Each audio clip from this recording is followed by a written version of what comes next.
ಬ್ರಹ್ಮಾವರ ಶ್ರೀ ಮಹಾಲಿಂಗೇಶ್ವರ ದೇವಸ್ಥಾನದ ಬಳಿ ಆಗಸ್ಟ್ 31ರಂದು ನಡೆಯುವ ಗಣೇಶ ಚತುರ್ಥಿಗೆ ಸಾರ್ವಜನಿಕ ಮತ್ತು ಮನೆಯಲ್ಲಿ ಪೂಜಿಸುವ ಮಣ್ಣಿನ ಗಣಪತಿ ವಿಗ್ರಹ ರಚನಾ ಕಾರ್ಯ ಒಂದು ವಾರದಿಂದ ನಡೆಯುತ್ತಿದೆ. ಕಳೆದ 20 ವರ್ಷದಿಂದ ಇಲ್ಲಿನ ವೆಂಕಟೇಶ್ ನಾಯಕ್ ಆವೆ ಮಣ್ಣನ್ನು ಹದಗೊಳಿಸಿ ತೆಂಗಿನ ನಾರು ಬಳಸಿ ಗಣಪತಿ ವಿಗ್ರಹಗಳನ್ನು ರಚಿಸುತ್ತಾ ಅದರ ಕಾರ್ಯದಲ್ಲಿ ತೊಡಗಿಸಿಕೊಂಡಿದ್ದಾರೆ. ಇವರೊಂದಿಗೆ ಹಲವಾರು ಸಹಾಯಕರು ಹಗಲಿರುಳು ಎನ್ನದ ವಿಗ್ರಹ ರಚನೆಯಲ್ಲಿ ಕಾಯಕದಲ್ಲಿದ್ದಾರೆ. ಮಣ್ಣನ್ನ ಹದಗೊಳಿಸಿ ಮೃದುವಾದ ಬಳಿಕ ವಿಗ್ರಹ ರಚನೆಗೆ ಬೇಕಾದಂತೆ ಅಂಗಾಂಗ ರಚನೆ ಮಾಡಬೇಕಾಗುತ್ತದೆ. ಮಳೆ ಜಾಸ್ತಿ ಇದ್ದರೆ ಸರಿಯಾಗಿ ಒಣಗದ ಬೇರೆ ಅಂಗಗಳ ರಚನೆ ಕಷ್ಟ ಸಾಧ್ಯವಾದ ಕಾರಣ ಅವಧಿ ಒಳಗೆ ವಿಗ್ರಹ ರಚನೆ ಕಾರ್ಯ ಒಂದು ರೀತಿಯಲ್ಲಿ ಸವಾಲೇ ಸರಿ.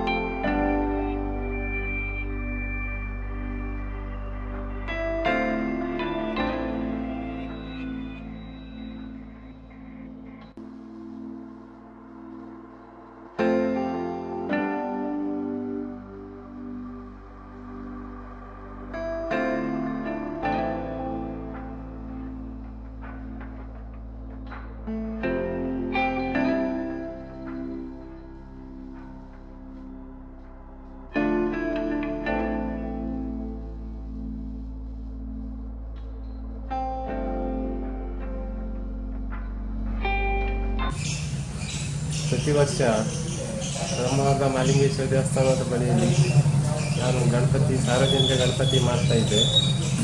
ಈಗ ಈ ಸಲ ಸಹ ಸಾರ್ವಜನಿಕ ಗಣಪತಿ ಮಾಡ್ತಾಯಿದ್ದೆ. ಹಾಗೆ ಬೇರೆ ಮನೆಯ ಗಣಪತಿಗಳು ಒಂದು 40 ಗಣಪತಿಗಳಿವೆ.